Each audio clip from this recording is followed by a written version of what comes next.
Good morning, class. Today we will discuss second chapter of the book, People as Resource.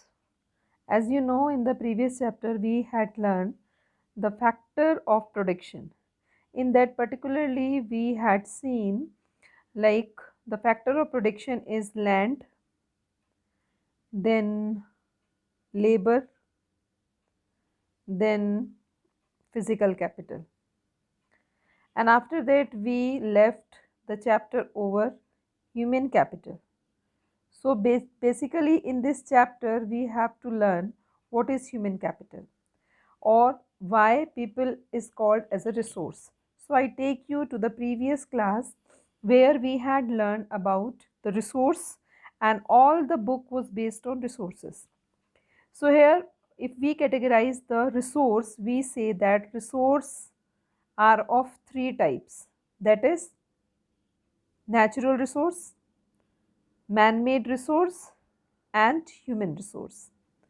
So human resource that particularly we'll discuss in this chapter, that is people as resource. So let's proceed to the chapter. What chapter says? Firstly, we must know the what is definition of the people as resource. So people as resource means what is resource? Resource is that particular thing which is in use or which is the thing which is having is usability and capability or ability to use. So here when we talk about people as resource means the people which are serving in the nation, which are contributing in the service of nation, we can say like this. So the people as a resource is an effort to explain the population here, because people are the part of population and population can be understand in two ways. First is quality population and quantity population. Quality population is that where people are able to earn, first of all. Then how they are able to earn? Because they are educated. And when they are educated, they all are having good living standard. Okay? So this particularly will call it qualitative population. When we talk about quantitative population, so quantitative means only number of people are more. People are not a resource means they are unhealthy, they are uneducated, they are unskilled. Our government is fully responsible to take care of them.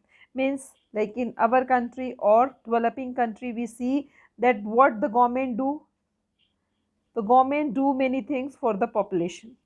क्या करती है? First of all, free education, health service. After that, different free or you can say government vocational courses. After that, railways, travelling के लिए free, means feed कराती है, उनको खाना देती है फ्री में, रैशनिंग।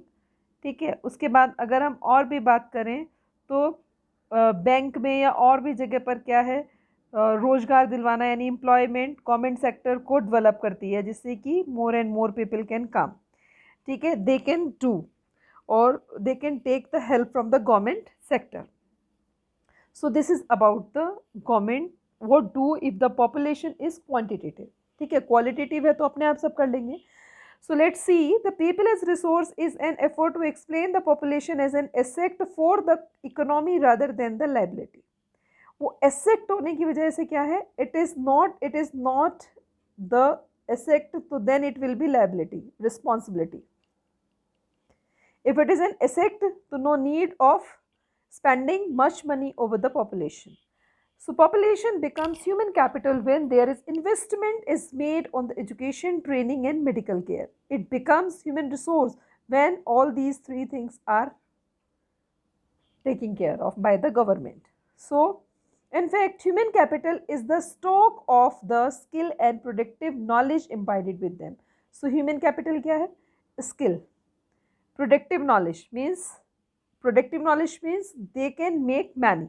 यानी का मतलब हुआ कि यहाँ पर इट्स एन इडियम टाइप कि means they have the capability, people have the capability to explore the thing in a new और innovative manner and they have skill.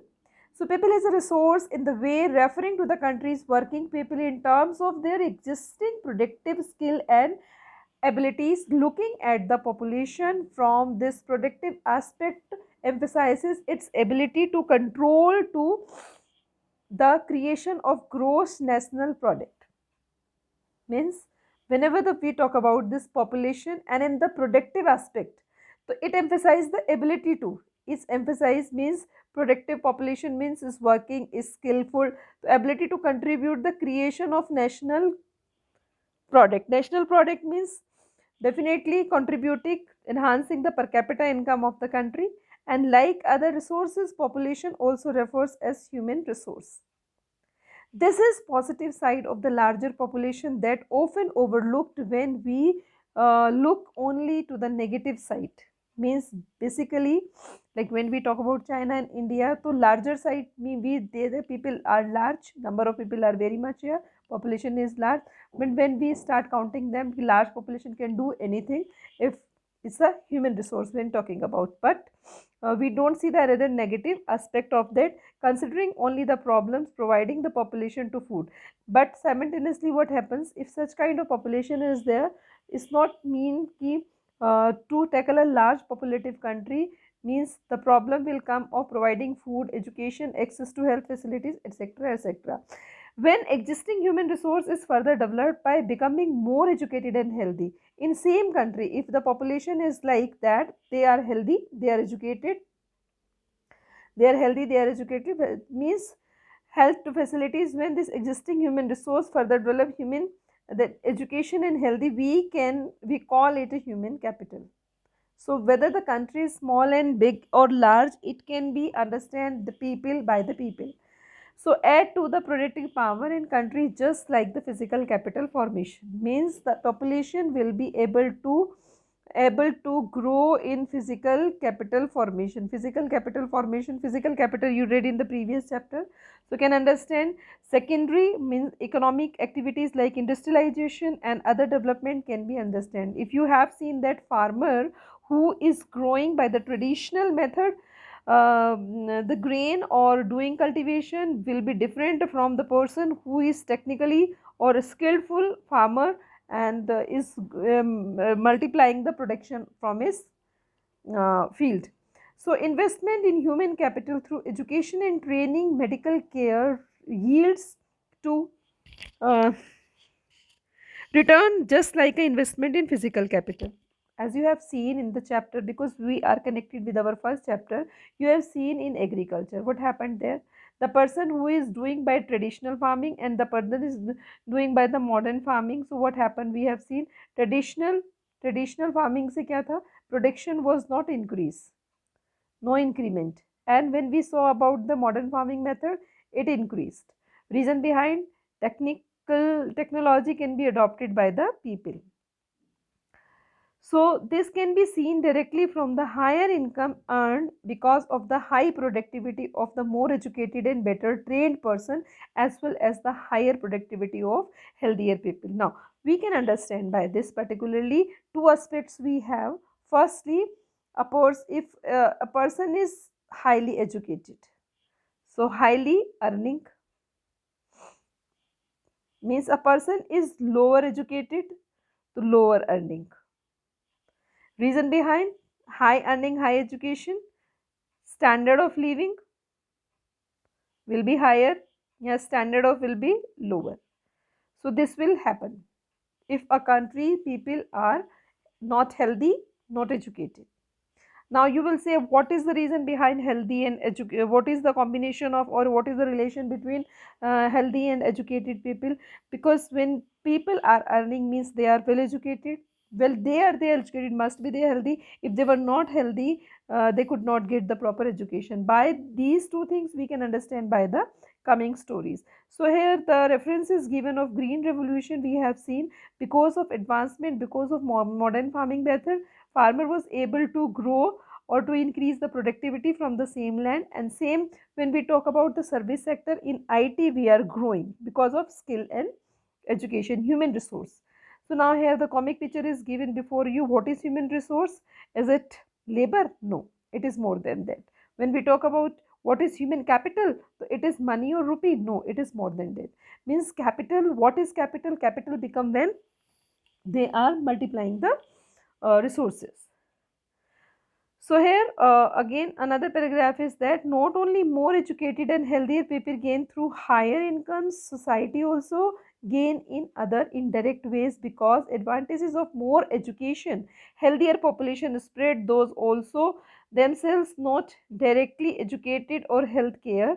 In fact, human capital is one way the superior to the other resources like land and physical capital. So when we talk about all the factor of production which we read in the previous chapter, land, labor and physical capital. So we have seen that land is in vain if there is no any human capital. If people are not there, means the technical people, you can say skilled people are not there. So physical capital, human resource can make the land and capital use in a well manner when there is a particular education or health is there, human capital is there. So many decades in India, a large population has been considered the liability. So many means after independence we see that people were literacy rate was low. ठीक है, agriculture poor था because of people were not educated. तो firstly people the government has taken care of the education and health of the population. That's why today we have reach till here. So rather than the asset, but it is the large population need to be burden for the economy. So that's why we were poor. Now people are educating and they are self-dependent, and simultaneously both the development have come in the standard of living of the people, and the per capita income increase has been increased, and simultaneously the country is growing. It can be turned into the productive assets by investment in human capital, for example by spending resources on education, health for all, training industrial and educational workers in use modern technology, useful scientific researches and so on. Here some pictures have been given, you can understand them well. Suppose we are talking about the human capital. So here is the human capital example is given before you, like sick person, doctor is treating. So you can see that education make a person careerful. That can be doctor, engineer, lawyer, means serving the nation, because he's improving his standard, even simultaneously serving the nation. Means suppose if there are no doctor in our country, where the people will go, they will go to another country or somewhere, and you can say death will be increased. So what will that means? It will not be a good or positive result before us. After that, after educating, if a person become teacher, he is serving the nation again, because he is teaching to the other part of population. Then when a person is working in industry or factory using the modern equipment, okay, it's not the way like person is viewing himself. Then when we talk about the factories, how, because its machine or equipments have come. So this is all about the human capital. So the following cases illustrate how the people can try to become more productive resources. So in another part, the two story we will discuss here, how the human resource or people become as a resource. So we'll see in the next video. Okay.